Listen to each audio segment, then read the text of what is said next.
जय Hind. Last class में हम लोग देखे थे अमीबा के बारे में और आज हम लोग को पढ़ना है पैरामीशियम में पोषण। तो देखिए पैरामीशियम क्या होता है। पैरामीशियम जो होता है वो अमीबा के समान ही एक सूक्ष्म जल में रहने वाला प्रोटोजोआ होता है। फर्क दोनों में क्या है कि अमीबा जो था वो अनिश्चित आकार के होता है और जो पैरामीशियम है उसका आकार कैसा होता है, निश्चित होता है। ये देखिए पैरामीशियम कुछ इस आकार का दिखाई देता है। इसका ये अगर इसको बाहर से देखें तो ये चप्पल के समान दिखाई देता है, इसीलिए इसको हम लोग स्लीपर एनिमल के नाम से भी जानते हैं। ये स्लीपर एनिमल पैरामीशियम है और इसका आकार निश्चित होता है। अगर इसके पूरे शरीर पर देखें तो छोटे छोटे बाल सदृश रचना दिखाई दे रहा है और ये जो छोटे छोटे बाल सदृश रचना होते हैं इन रचनाओं को हम लोग क्या कहते हैं, सिलिया कहते हैं। सिलिया जनरली पैरामीशियम के पूरे शरीर पर उपस्थित छोटे छोटे बाल सदृश रचना होते हैं और इन रचनाओं को हम लोग क्या कहते हैं, सिलिया कहते हैं। ये सिलिया का दो काम होता है। एक तो यहाँ पर ये पैरामीशियम को प्रचलन में सहायता करते हैं। प्रचलन का मतलब एक स्थान से दूसरे स्थान पर आने जाने में सहायता करते हैं। और दूसरा यहाँ पर जो भोजन के कण मौजूद होते हैं, जैसे मान लीजिए ये जो है ये भोजन के कण मौजूद है पानी के अंदर, ठीक है। और इस भोजन के कण को इस भोजन के कण को इसके मुख के अंदर, ये जो संरचना है इसको बोलते हैं कोशिका मुख। कोशिका मुख या इसी को बोलते हैं हम लोग साइटोस्टोम।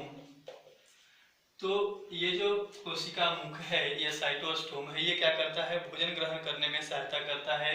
तो जब भी जल में कहीं भी भोजन के कण मौजूद होते हैं तो उस भोजन के कण को ये सिलिया क्या करते हैं, मुख के पास लाने का काम करते हैं। और ये जो भोजन के कण होते हैं वो इसके माध्यम से अंदर क्या करते हैं, इंटर करते हैं। जब ये अंदर इंटर करेगा तो इसके अंदर इंटर करने से क्या होता है, यहाँ पर अंदर में एक इस तरह से भोजन का थैलीनुमा रचना का निर्माण होता है। और ये जो रचना बन रहा है इसको बोलते हैं भोजन रसधानी। भोजन रसधानी। जैसे अमीबा में भोजन का पाचन भोजन रसधानी में हो रहा था, ठीक उसी प्रकार से पैरामीशियम में जो भोजन का पाचन होता है वो भी कहाँ होता है, भोजन रसधानी में होता है। जैसे ही भोजन पच जाता है उसके बाद ये जो भोजन पचा हुआ भोजन होता है वो पैरामीशियम के पूरे कोशिका में इस प्रकार से क्या हो जाता है, विसरण क्रिया द्वारा पहुंच जाता है। पूरे कोशिका में क्या हो जाता है, फैल जाता है। और जो अपचा हुआ भोजन होता है, ये मान लीजिए पचा हुआ भोजन जो है यहाँ पर पचा और पचने के बाद ये पूरे कोशिका में इस प्रकार से क्या हो गया, विसरित हो गया, फैल गया। फैलने के बाद क्या होता है कि जो अब अपचा बचा हुआ भोजन है जिसका अब यहाँ पर कोई काम नहीं है, जो वेस्ट मटेरियल के रूप में है, वो जो अपचा भोजन होता है वो इस प्रकार से यहाँ पर आता है और एक अस्थायी छिद्र का निर्माण होता है इस प्रकार से कोशिका के अंदर। और इसी अस्थायी छिद्र के द्वारा क्या जाता है, अपचे भोजन का निष्कासन होता है। तो इसको हम लोग बोल सकते हैं यहाँ पर अपचे भोजन का निष्कासन। अपचे भोजन का निष्कासन। तो फिर से एक बार रिपीट करते हैं, सुनिएगा। ये पैरामीशियम है। पैरामीशियम जो होता है वो एक कोशिकीय स्वच्छ जलीय जंतु होता है और इसका जो आकार है वो निश्चित होता है। दूसरा इसमें क्या होता है कि इसके पूरे शरीर के ऊपर इस प्रकार से छोटे छोटे बाल सदृश रचनाएं होती हैं और इन छोटे छोटे बाल सदृश रचना को हम लोग क्या कहते हैं, सिलिया कहते हैं। सिलिया का दो काम होता है, एक ये प्रचलन में सहायता करता है, प्रचलन का मतलब एक स्थान से दूसरे स्थान तक आने जाने में, और दूसरा इसके कोशिका के आसपास जो भोजन के कण मौजूद होते हैं उन भोजन के कण को ये खींच करके किसके तरफ लाता है, कोशिका मुख या साइटोस्टोम। ये जो कोशिका मुख या साइटोस्टोम होता है वो भोजन ग्रहण करने में सहायता करता है। इसके बाद भोजन जो है वो यहाँ से इसके कोशिका में प्रवेश करेगा और प्रवेश करने के बाद कोशिका के अंदर क्या होता है, एक थैलीनुमा रचना का निर्माण होता है जिसको हम लोग भोजन रसधानी कहते हैं। इसी भोजन रसधानी में क्या होता है, भोजन का पाचन होता है और भोजन पचने के बाद यहाँ से ये जो भोजन है ये विसरण क्रिया द्वारा पूरे कोशिका में क्या जाता है, फैल जाता है। हमारे जैसे इनके पास अपचे भोजन के निष्कासन हेतु कोई विशेष अंग नहीं होते हैं, तो ये अपना भोजन निष्कासन जो है वो किसके द्वारा करते हैं, कोशिका झिल्ली पर एक अस्थायी छिद्र का निर्माण करते हैं और उसी अस्थायी छिद्र के द्वारा किसका निष्कासन करते हैं, अपचय भोजन का निष्कासन करते हैं। तो ये है एक पैरामीशियम। इसके बारे में जो है उसको बारे में थोड़ा सा लिख लेते हैं। इधर देखिए, तो ये पैरामीशियम जो होता है वो क्या होता है, तो यह एक कोशिकीय जलीय, एक कोशिकीय स्वच्छ जलीय प्रोटोजोआ है।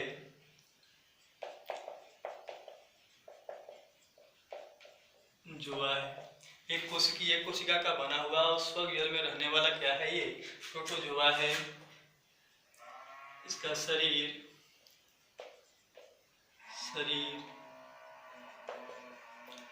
अत्यंत छोटे छोटे बाल सदृश रचनाओं द्वारा घिरा होता है, जिसे सिलिया कहते हैं।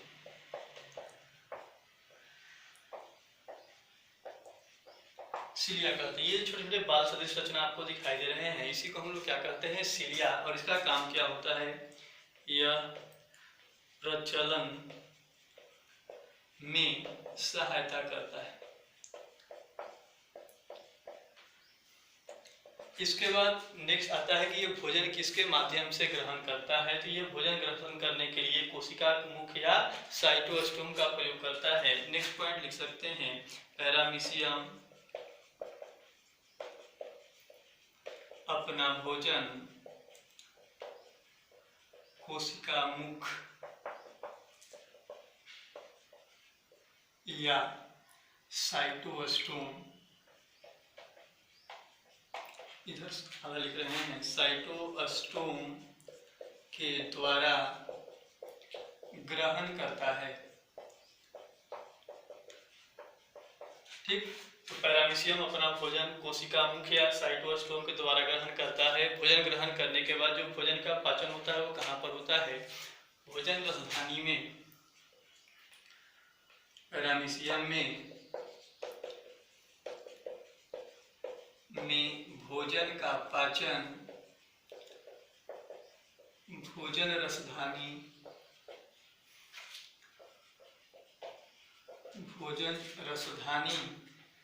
में होता है।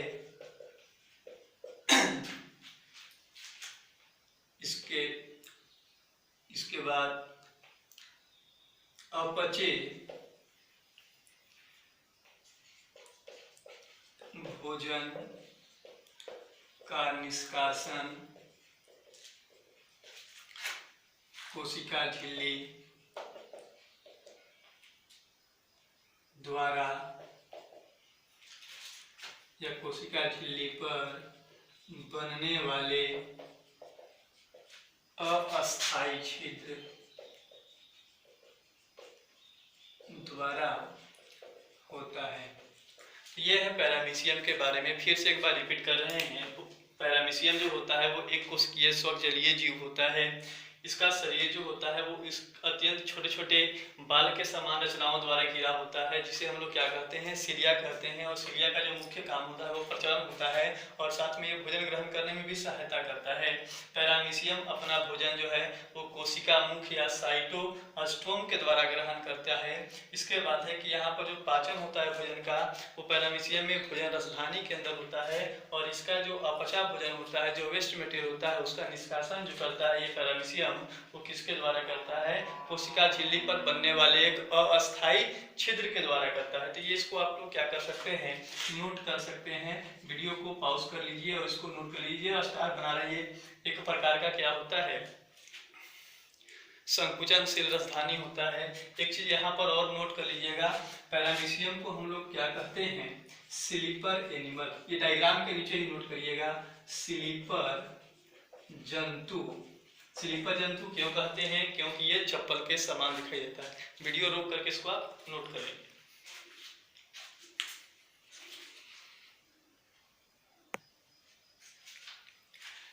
इसके बाद जो नेक्स्ट हम लोग को पढ़ना है वो मानव पाचन तंत्र के बारे में पढ़ना है। मानव पाचन तंत्र जो है वो इम्पोर्टेंट है और हर साल यहाँ से क्वेश्चन आते ही आते हैं, अधिकांशतः दीर्घ उत्तरीय आता है यहाँ से। तो कोशिश करना है इसको समझने का, इसको जैसे क्लास में हम लोग पढ़ते थे वैसे ही यहाँ पर पढ़ाने की कोशिश करेंगे। देखिएगा मानव पाचन तंत्र क्या होता है। सबसे पहले रीडिंग डालेंगे मानव पाचन तंत्र। तो पाचन तंत्र जो होता है वो एक विशेष प्रकार के अंगों का समूह होता है जिसमें पाचन की क्रिया होती है। जनरली हम लोग कह सकते हैं कि आहार नाल, हम लोग का आहार नाल क्या होता है, शरीर के बीचों बीच एक प्रकार का ट्यूब नुमा संरचना होता है जो मुख से प्रारंभ होता है और एनस पर समाप्त होता है। अभी हम लोग डायग्राम में देखेंगे आहार नाल। साथ ही साथ हमारे शरीर में भोजन को पचाने वाले कई प्रकार के ग्रंथि होते हैं जो भोजन को पचाने वाले रस को स्रावित करते हैं, उनको पाचन ग्रंथि को, और साथ ही साथ जो भोजन पचने की क्रिया होती है जिसको हम लोग पाचन क्रिया कहते हैं, उन तीनों को सम्मिलित रूप से क्या कहा जाता है, पाचन तंत्र कहा जाता है। तंत्र का मतलब सिस्टम होता है, विशेष प्रकार का तंत्र या सिस्टम जो जिसका निर्माण आहार नाल, उसमें संबंधित पाचन ग्रंथियां और पाचन क्रिया के मिलने से होता है। ऐसे तंत्र को हम लोग क्या कहते हैं, पाचन तंत्र कहते हैं। इसके बाद डायग्राम से हम लोग देखेंगे तो इसका पहले डेफिनेशन लिखते हैं पाचन तंत्र का। ठीक है, आहार नाल इससे संबंधित पाचन ग्रंथियां एवं पाचन क्रिया को संयुक्त रूप से पाचन तंत्र कहते हैं। पाचन तंत्र कहते हैं। तो तीन चीज मिलकर के बना रहा है, हमारे मुंह का निर्माण कर रहा है। पहला जो होता है वो आहार नाल है, सेकेंड जो है वो पाचन ग्रंथियां हैं, और थर्ड जो है वो भोजन पचने की क्रिया, जिसको हम लोग पाचन क्रिया कह रहे हैं। इन तीनों को सम्मिलित रूप से हम लोग क्या कहते हैं, पाचन तंत्र कहते हैं। इसके बाद हम लोग देखते हैं आहार नाल क्या होता है और उसके बाद हम लोग डायग्राम बनाएंगे। तो पहले इधर आहार नाल देखिए, या आहार नाल बाद में देखेंगे, पहले डायग्राम हम लोग बना लेते हैं। ठीक है, तो इसको देखिए डायग्राम कैसे बनाना है, छोटा सा डायग्राम बनेगा लेकिन कोशिश करना है कि उसको देखें। तो यहाँ पर हम लोग शुरू करते हैं आहार नल का डायग्राम। तो आहार नल का जो शुरुआत होता है वो यहाँ से मुख से होता है, इस प्रकार से ये जो संरचना है।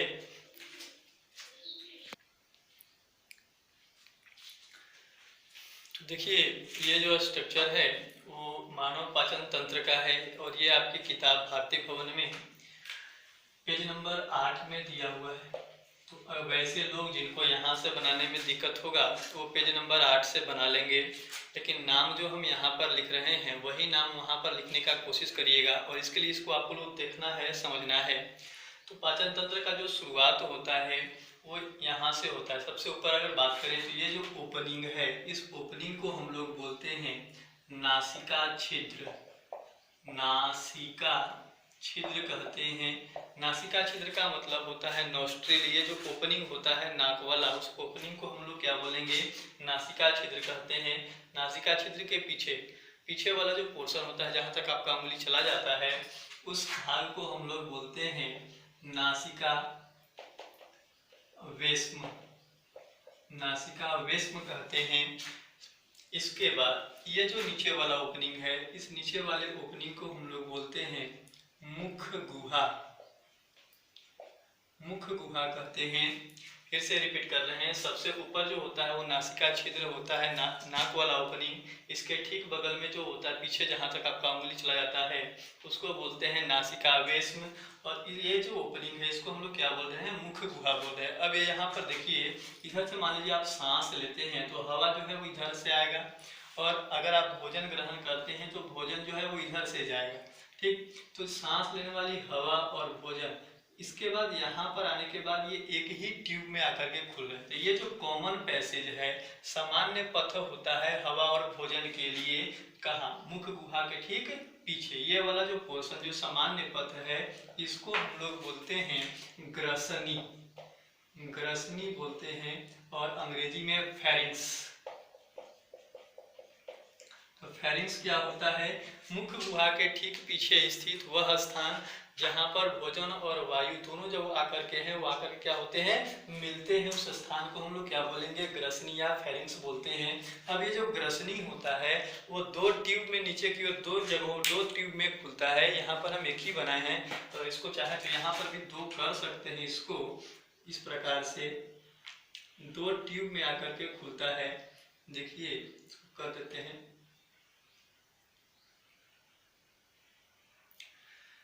दो ट्यूब। तो जो बाहर की ओर आगे वाला, अगर ऐसे समझिए इसको, इस प्रकार से ये ग्रीन वाला है और ये ब्लैक वाला, इस प्रकार से दो ट्यूब में ग्रसनी जो है वो दो ट्यूब में खुलता है।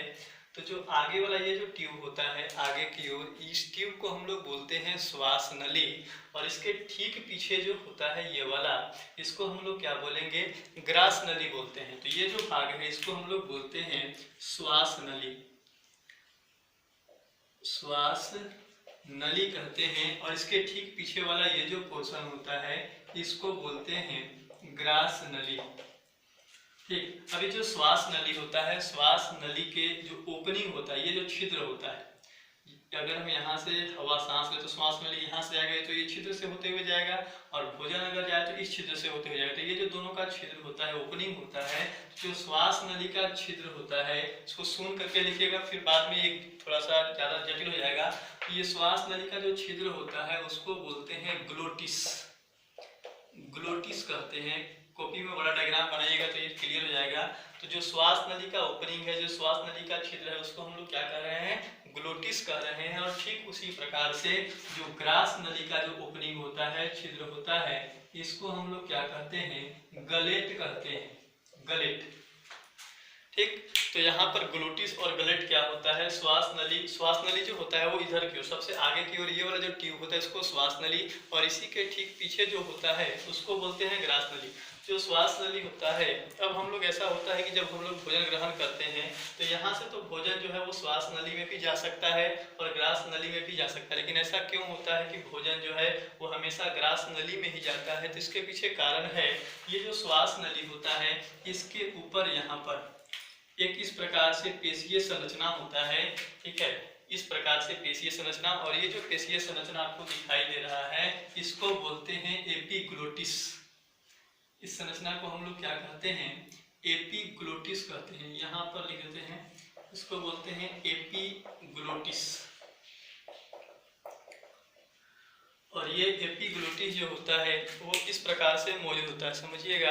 ये अभी ब्लैक वाला बताए थे, ये ग्रास नली है, ये श्वास नली है। ठीक, और इसके ठीक ऊपर क्या होता है, इस प्रकार से ऊपर एपिग्लोटिस होता है। तो जब हम लोग किसी चीज को निगलते हैं तो इस प्रकार से जो श्वास नली है ये ऊपर की ओर उठ जाता है। ध्यान रखना, श्वास नली ऊपर की ओर उठता है। बहुत लोग सोचते हैं कि ये ढक्कन नीचे की ओर गिर जाएगा और ये बंद हो जाएगा, ऐसा नहीं होता है। जब हम लोग किसी चीज को निगलना होता है तो ये जस के तस अपने स्थान पर रहता है, और ये जो श्वास नली है ये क्या होता है, ऊपर की ओर उठता है और बंद हो जाता है। जब ये बंद हो जाएगा तो अब ये कौन खुला रह जा रहा है, ग्रास नली। इसलिए जो भोजन जो है वो सीधे कहाँ पर पहुंचता है, ग्रास नली में। ऐसे समझ में नहीं आ रहा है तो जो अभी आपके माउथ में अभी प्रेजेंट, मुंह में जो भी चीज अभी आपको प्रेजेंट है उसको निगल के देखिए, ये वाला जो है वो क्या होता है, ऊपर की ओर जाता है निगलते समय। तो यहाँ पर जो ये एपिग्लोटिस है, इसका काम क्या है कि ये भोजन के कण जो होता है उसको किस में जाने से रोक रहा है, श्वास नली में जाने से रोक रहा है। फिर इसके बाद बात करते हैं, कभी कभी किसी कारणवश क्या होता है कि हम लोग खाते समय हंसते हैं या बात करते हैं तो उस समय भोजन के या पानी के कोई महीन कण जो होता है वो श्वास नली में चल जाता है, और जब वो श्वास नली में जाता है तो जोर से सरक जाता है।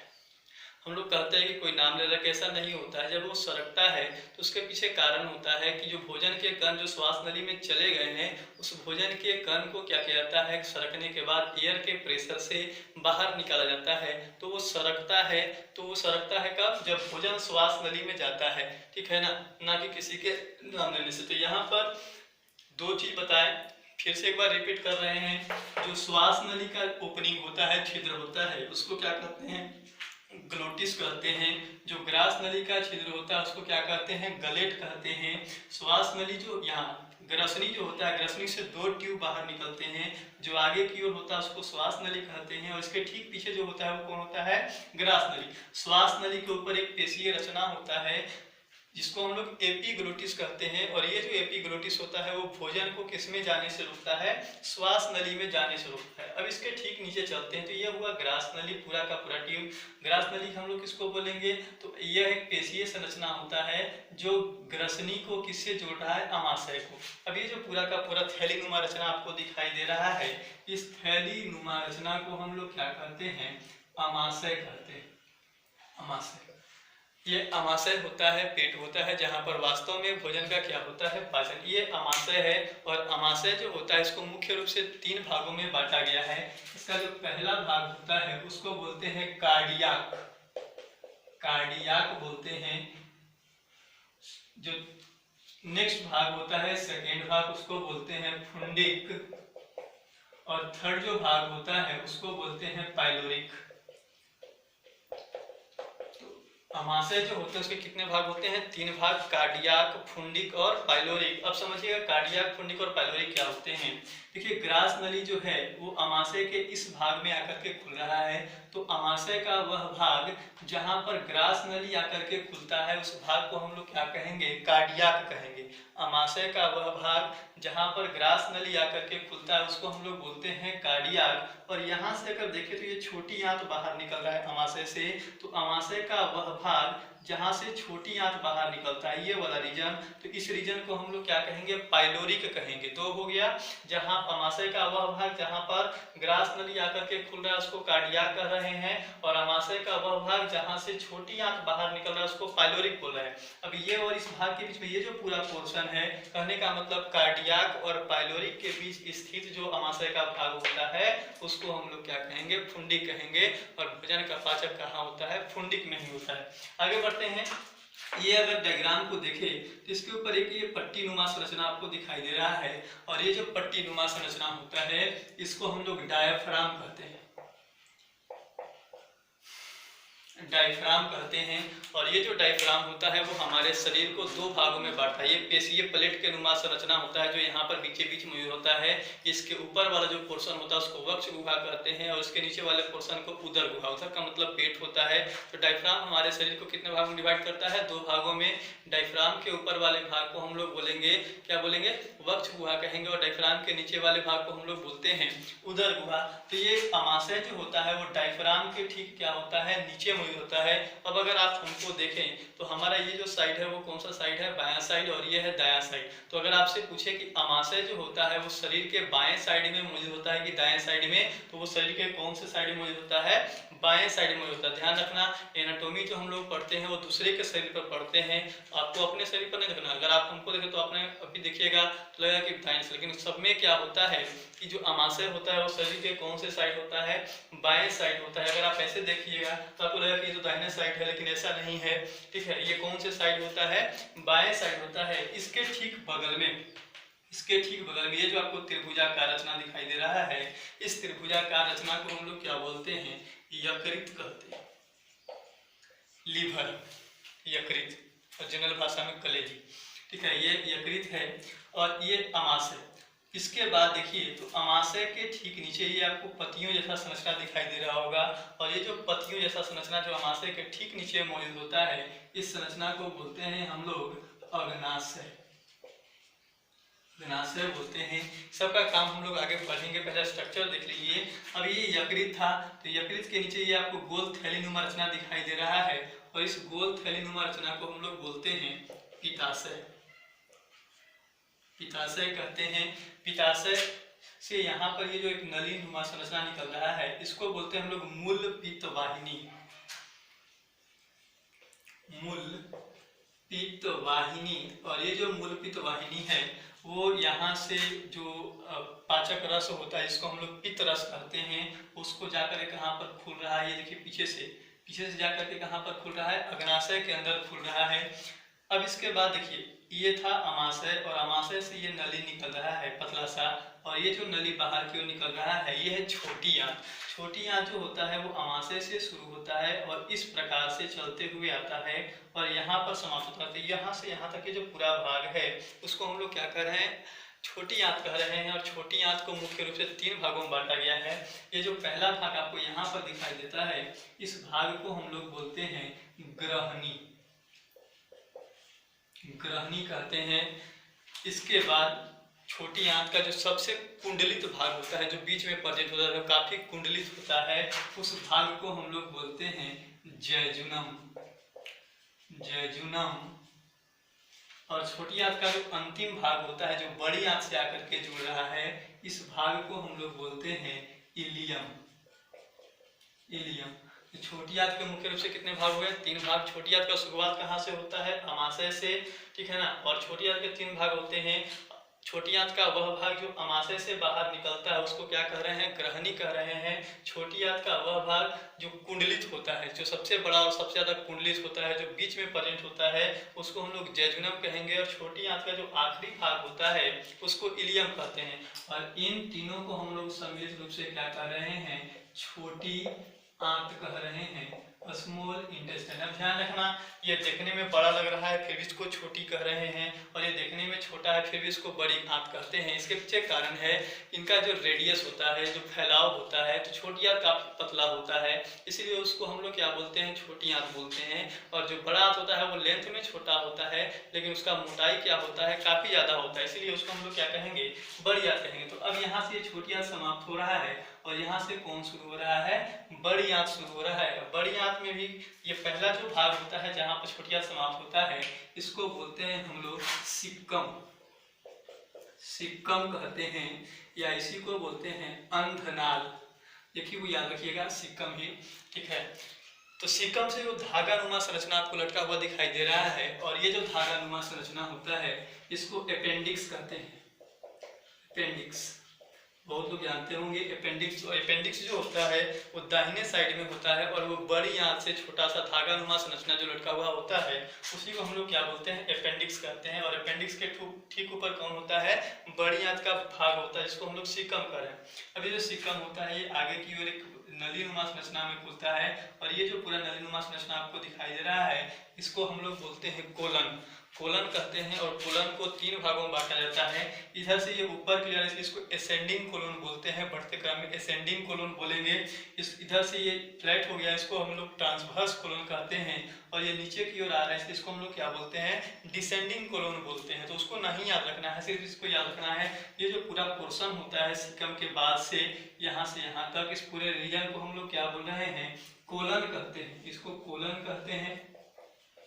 कोलन के ठीक नीचे ये वाला जो पोर्शन है इसको रेक्टम कहा जाता है, रेक्टम।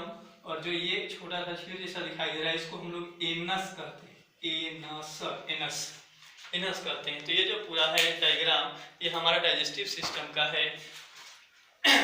इसे रिपीट करना संभव नहीं है, लेकिन फिर भी हम एक बार रिपीट कर दे रहे हैं।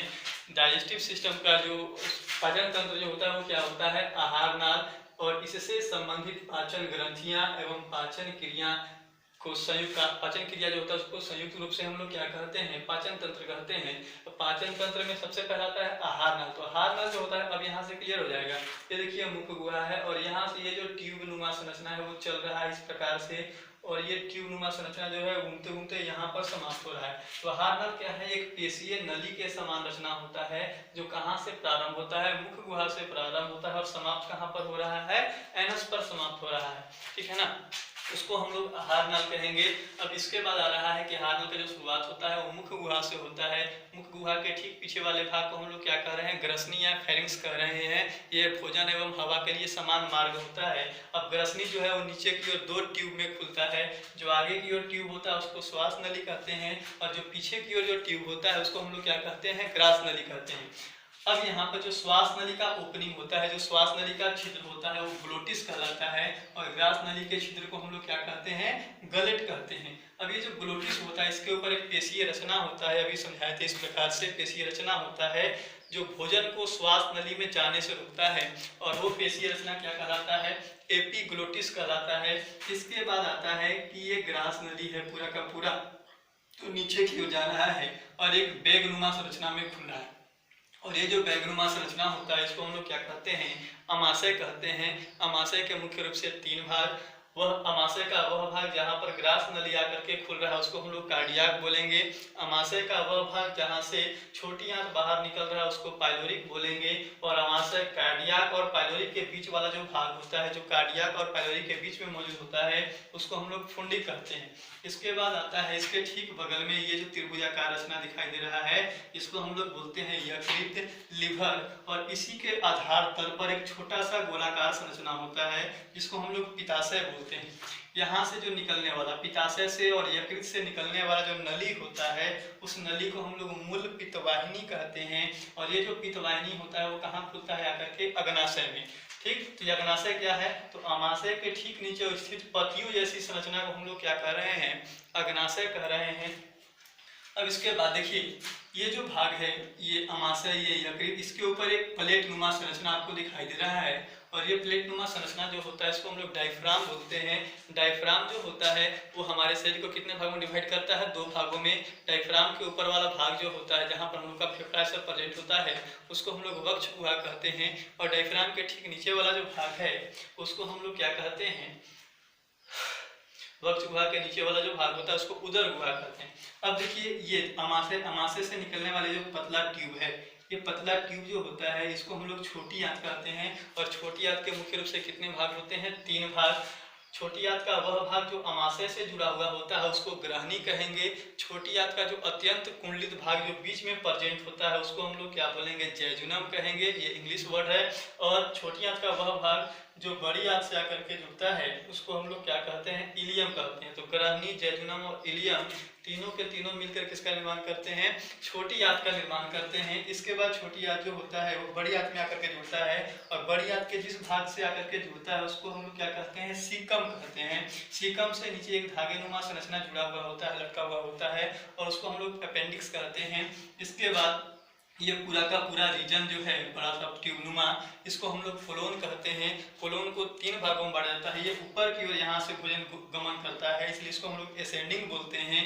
इधर से ये ट्रांसवर्स हो जाता है और नीचे की ओर जब भोजन का मूवमेंट होता है तो उसको हम लोग क्या बोलते हैं? डिसेंडिंग कोलोन कहते हैं। और पूरा पूरा क्या कहते हैं? कोलोन। अब कोलोन के ठीक आगे वाला जो पोर्शन है वो रेक्टम है, और रेक्टम आगे की ओर एक छिद्र द्वारा खुलता है, इसको हम लोग क्या कहते हैं?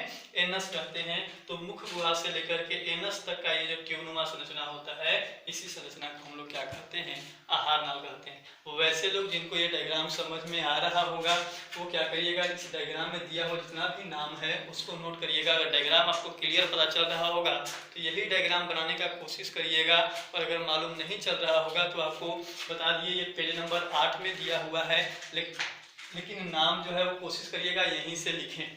ठीक है, कहे कि ये सब नाम जो है वो किताब में उतना नहीं दिया हुआ है और वो कठिन हिंदी में लिखा हुआ है, तो आपको याद करने में भी दिक्कत होगा। तो इसको आप क्या करिए, वीडियो को रोक करके नोट करिए।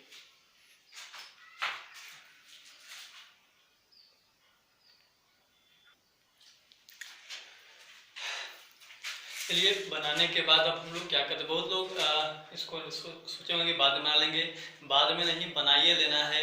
यहाँ से ये जो क्वेश्चन ये 5 नंबर में हर साल दीर्घ में आता है। आपको विश्वास नहीं है तो देख लीजिएगा क्वेश्चन लेकर के। इस साल को अगर छोड़ जाए तो पिछले कई साल में लगातार ये आया है कि मानव पाचन तंत्र का स्वच्छ नामांकित चित्र बनाए। सिर्फ चित्र बनाने के लिए आता है और नाम लिखने के लिए पूरे 5 नंबर का क्वेश्चन। इसको बनाइए लेना है, कल के भरोसे नहीं छोड़ना है। और बनाने के बाद इसके अंदर जो इम्पोर्टेंट नाम है उसको याद कर लेना है, क्योंकि ये बार बार नाम हम बता नहीं पाएंगे। और जब इसके बारे में कल से अगर हम आपको समझाना शुरू करेंगे अगले लेक्चर से तो फिर आपको समझ में नहीं आएगा। तो उसको समझ में आने के लिए आपको क्या करना है, इस डायग्राम को बना लेना है। और बनाने के बाद इसमें जितने भी नाम दिए हुए हैं उसको क्या कर लेना है, याद कर लेना है। और याद करने के बाद जो अगले लेक्चर से हम आपको समझाएंगे तो आपको ये क्या होगा, धीरे धीरे समझ में आएगा। फिर भी ये डायग्राम अगर आपको समझ में नहीं आया होगा तो कोशिश करना इसी वीडियो को 1 से 2 बार अगर आप चला के देखिएगा तो बारी बारी 2-3 बार अगर सुनते हैं तो पुनः से ये क्या हो जाएगा, समझ में आ जाएगा। ठीक है, और फिर भी अगर समझ में नहीं आता है तो आप क्या करिएगा, किताब पढ़िएगा, वहाँ से भी समझ में नहीं आता है तो फिर अगर आपके पास नीचे कमेंट बॉक्स में लिख सकते हैं कि कौन सा पोर्शन समझ में नहीं आया। कोशिश करेंगे हम अगली क्लास में डिस्कस करें। और अगर नहीं होता है तो बोलबे किए हैं, कॉपी पर उसको नोट करेंगे, जब क्लास खुलेगा तब इसके बारे में क्या होगा समझेंगे। तो अभी एक चीज़ और नोट कर लेते हैं हम लोग, आहार नाल यहीं से। तो आहार नाल क्या होता है, आहार नाल, ठीक है ना, यह एक पेशीय नलिकाकार संरचना होता है जो मुख्य गुहा से प्रारंभ होकर के कहाँ तक फैला हुआ होता है, एनस तक। तो नेक्स्ट डेफिनेशन जो लिखना है वो आहार नाल का लिखना है, हेडिंग डालिए आहार नाल।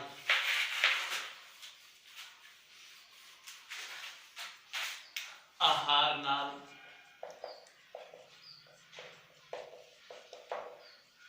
यह एक पेशीय नलिकाकार रचना है जो मुख्य गुहा से प्रारंभ होकर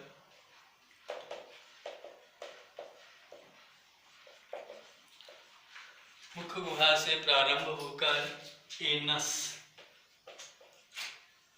तक फैला होता है। ठीक, इसके बाद आपको हेडिंग डाल देना है आहार नाल के विभिन्न भाग, और इसके बारे में अगले लेक्चर में हम लोग पढ़ेंगे। तब तक के लिए धन्यवाद।